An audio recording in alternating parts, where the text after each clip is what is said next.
Fear does not exist, and this dojo does it. No, but spoilers do, sensei.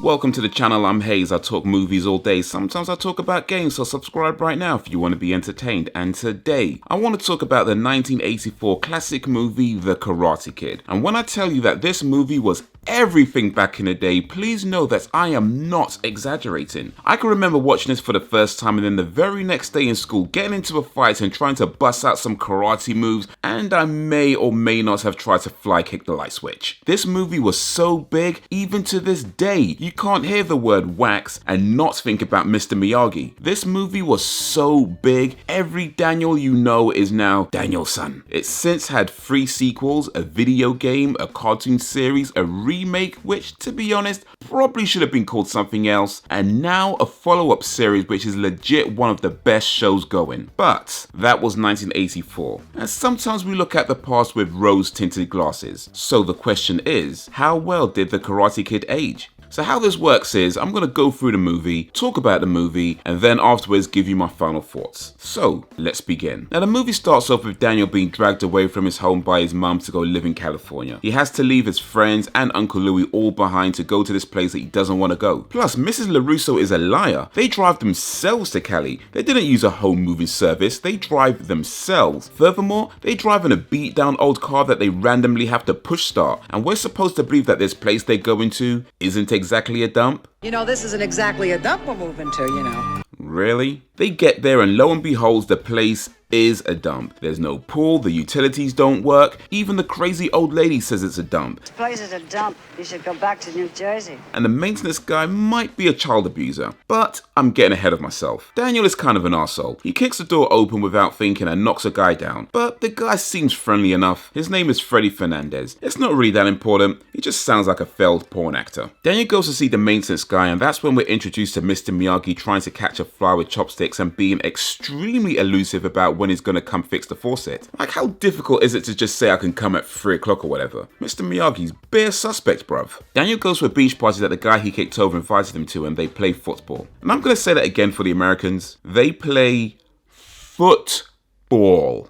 But Daniel's an arsehole. He runs the ball over to a group of girls just so he can stare at the blonde, doesn't talk to her, just stares at her. You know, like how your school music teacher stares at boys? It's weird. Even when Freddy's telling him go talk to her, he's all like, no, I'm eating, and only goes over to talk to her to get his ball back. Clearly he'd rather just sit there staring like the creep that he is. Anyway, Blondie asks how to do keepy uppies. And I'm gonna say that again for the Americans. She asks how to do keepy uppies. Anyway, Daniel patronizes Blondie by saying, it's easy. Well, Daniel, if it was easy, she wouldn't ask. So how about you just explain it like a gentleman instead of being an arrogant prick? No wonder Blondie decided she'd had enough of Daniel's BS and kicks the ball away. And this is when we're introduced to Johnny Lawrence and his friends. Now, Johnny was a nice young man. He'd made a few mistakes in his past, but he was trying to do better. He went over to talk to Blondie, who was his ex-girlfriend, and thanks to Johnny, we now know that her name is Ali because he was respectful enough to use her actual name. Daniel, being the arrogant arsehole that he is, decides to butt into a conversation that has nothing to do with him. Johnny hands over the radio to Daniel, and Daniel tripped over backwards. Daniel then gets up and runs into Johnny's leg.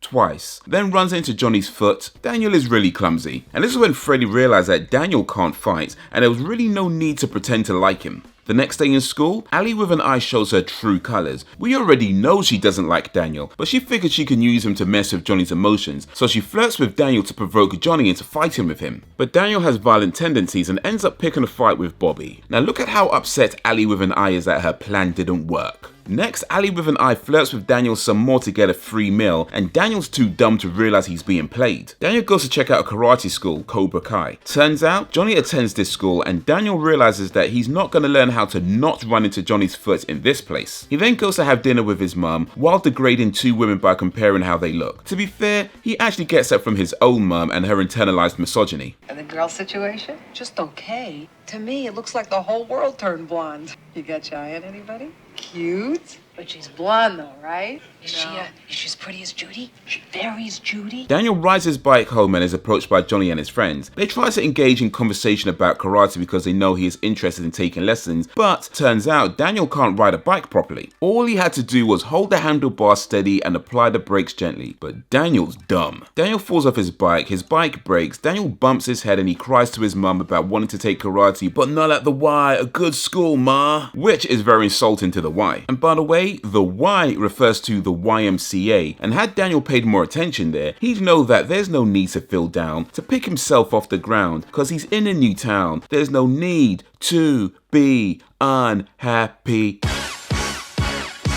Now while all that was happening, Mr. Miyagi was eavesdropping on Daniel crying to his mommy. He fixes Daniel's bike without checking if Daniel even wanted it fixed, and then teaches Daniel how to cut bonsai, instead of something more useful like, bicycle safety tips might come in handy. Also, Mr. Miyagi corrects Daniel when he mispronounces bonsai, but not when he mispronounces Miyagi.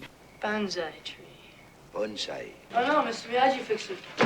Oh, wow. And when Mrs. LaRusso says she couldn't accept the bonsai as a gift, Mr. Miyagi used emotional manipulation to get her to take it. Oh, please, hurt the feeling. Mr. Miyagi's bare suspects, bruv. We then get a montage of Daniel avoiding Ali with an eye and Johnny, which is the smartest thing he does in the whole movie. He even goes to the party covered in a shower curtain, but Ali with an eye was so set on causing trouble, she infiltrates Daniel's disguise and then talks him into provoking Johnny. Now, Johnny was on a toilet rolling a joint, which he was going to throw away right after. He only rolled it to remind himself how far he's come in self-improvement. But Daniel, being an arsehole and under the influence of Ali with an eye, dumps water on his head then runs away and causes a multi-car crash which could have killed someone. Johnny and his friends chase Daniel and then beat him up, and it's a shame it had to come to this, but if you keep pushing someone, they're eventually gonna push back, and as we know, Daniel can't fight. He keeps running into Johnny's fists. Then Mr. Miyagi appears and beats up Johnny and his friends, and here's the thing about this scene. There's no way you can put hands on a next man's child and not face any repercussions. But, as we now know from the Cobra Kai TV series, it turns out Johnny had an abusive home life, so no one was ever coming to help him. This young man, who was just trying to better his life, who was pushed to the edge by Daniel and Ali with an eye, and when he eventually fights back to defend himself, Mr. Miyagi, a grown man, beats up some kids. Now, as for why none of the other parents came for Mr. Miyagi, my guess is that they never told their parents to prevent escalation because that could end up hurting Johnny more. It's a little misguided, but I understand. They're just kids trying to protect their friend. Anyway, Mr. Miyagi agrees to help Daniel talk to Johnny's karate teacher, but first encourages Daniel to drive a car without a license. You know how to drive? Well, I really don't have a license. Me neither. Alright, I guess it's okay then. Mr. Miyagi's bare suspect, bruv. By the way, the fact that this kid can drive a truck without a license haphazardly through California and seemingly not get arrested shows the levels of privilege that some people have. Just saying. Anyway, they show up at the dojo and Mr. Miyagi challenges Sensei Kreese. Daniel versus Cobra Kai at the All Valley Karate Tournament, which means Mr. Miyagi has 2 months to train Daniel to beat people who've been training for presumably a lot longer than 2 months, and he's going to train him by making him clean and fix his house. Let's be honest, Mr. Miyagi didn't think Daniel could win the tournament, said as much himself. You really think I'm gonna beat that guy? No matter. This means he just wanted to get Daniel's hopes up, then watch him get his ass kicked while making him pay for fixing his bike and the 2 bonsai trees he gave away, and considering Daniel's been nothing but an annoying prick since they met, I guess it's understandable, but still. And are we just gonna ignore the fact that Mr. Miyagi broke a kid's arm? Mr. Miyagi's bare suspect, bruv. Because Mr. Miyagi and Sensei Kreese agree that Johnny had to avoid Daniel so that Daniel won't keep running into Johnny's foot until the tournament, Daniel takes the opportunity to gloat and provoke Johnny in school. Hey, sorry about the eye there, Johnny. Shoulder okay, Tommy? But Johnny uses his better judgment and doesn't take the bait. Ali with an eye isn't really sure what's going on between Johnny and Daniel, but still keeps her manipulative claws in Daniel just in case she needs him to do something later. So she agrees to go out on a date with Daniel, and Daniel gets his mum to chaperone in the same beat up old car that randomly needs to be push started. This is before Uber, so... By the way, anyone else get the vibe that Mr. and Mrs. Ali with an eye are having... problems? I thought you were gonna have that fixed. I will. Anyway, the date ends with Daniel being an insecure little bitch. After more house chores, Mr. Miyagi puts his hands on the young boy's shoulder and fills him up. Mr. Miyagi's bare suspect, bruv. But this is when we find out all the chores Daniel was doing had a double meaning, and Mr. Miyagi was teaching Daniel karate the whole time. And honestly, one of the most iconic scenes in movie history. Plus, it got a whole generation of kids to start cleaning their rooms. Cat! Cat!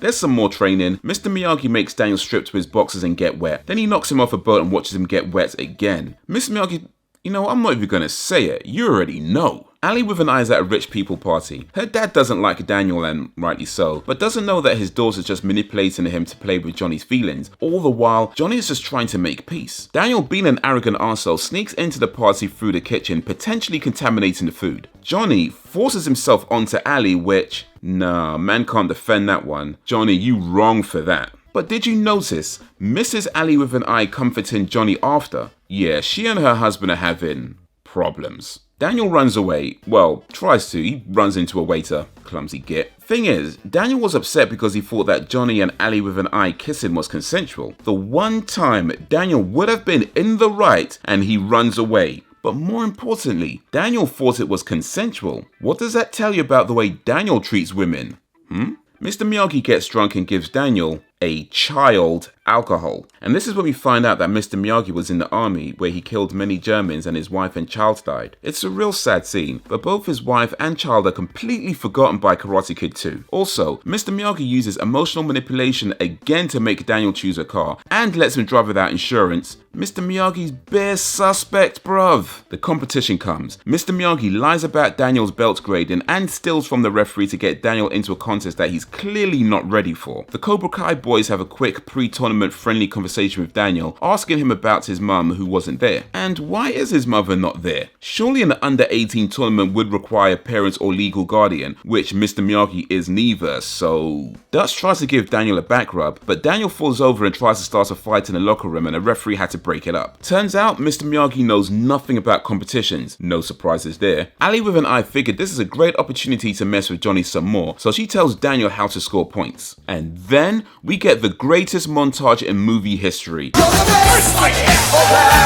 Cobra Kai kick ass. Actually, you know what? Let me say it with an American accent. Cobra Kai kick ass. Sensei Kreese asks Bobby to let Daniel win so that it can be Johnny and Daniel in the finals, and Bobby, being the good friend that he is, does so, in the hopes that they can finally pull it to rest. By the way, Bobby's full name is Bobby Brown, which is kinda ironic because after the match, Daniel had to take every little step.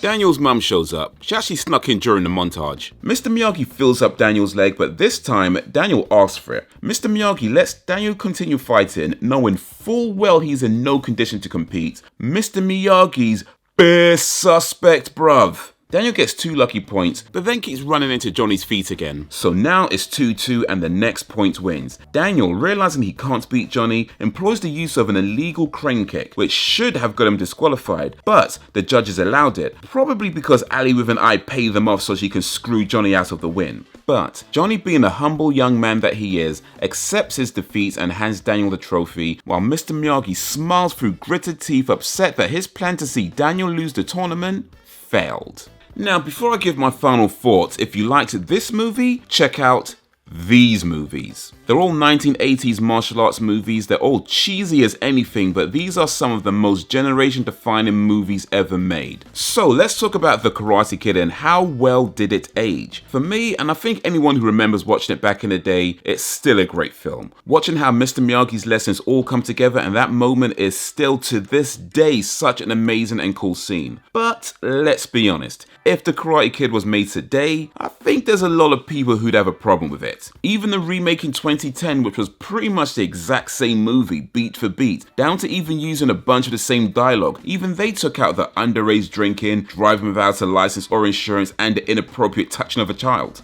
And Mr. Han never said, "What are you, some kind of a girl or something?" By the way, the remake ain't exactly guilt-free, but that's another video. The point is, if The Karate Kid was made today, it would almost certainly cause a lot of outrage, which is one of the reasons why the Cobra Kai series is so good, because it fully acknowledges and embraces its past without apologizing for it, while understanding that culturally we're in a very different place now. Now that said, the main Karate Kid theme is really centered around a kid away from his usual environments getting bullied, and that is still very relevant today. People of all ages find themselves in situations where they're being picked on, but most people don't have a lonely old pervert willing to teach them karate for free. But what we can do is look at this movie and try to implement some of Mr. Miyagi's wisdom into our own lives, like finding balance, being confident, and remembering that a license doesn't replace your eyes, ears, and brain. And if you drive in London, you already know bare people need to learn that lesson. But that's what I think of the Karate Kid. What do you think? Wax on or wax off? Let me know down below, and while you're there, be sure to like, subscribe, and drop a suggestion if you don't mind.